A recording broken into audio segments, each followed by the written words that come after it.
আসসালামু আলাইকুম রহমতুল্লাহি ওয়া বারাকাতুহু। এটা হচ্ছে সুন্দরবনের গহীন অরণ্যে সেকেটেক জায়গাটির নাম।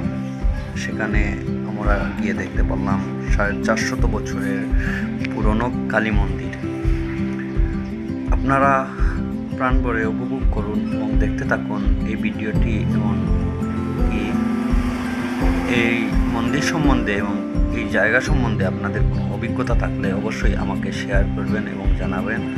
আর আমার কাছে যতটুকু ধারণা রয়েছে এবং যতটুকু জানা রয়েছে আপনাদের সাথে শেয়ার করার চেষ্টা করব। ইনশাআল্লাহ ভিডিওটি ভালো লাগবে আপনাদের।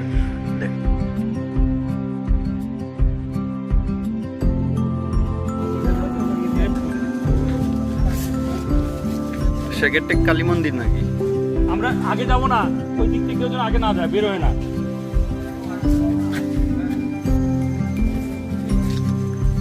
বলতেছি এটা কালী মন্দির নাকি? ছবি তো নিচ্ছে না। সেকেটেক মন্দিরের নাম কালী মন্দির নাকি এমনি কোনো? এমনি মন্দির, কালী মন্দির বলে অনেক পুরাতন, কোনো নাম নাই, এটা মন্দিরের ইতিহাস। শুধু মন্দির। সুজন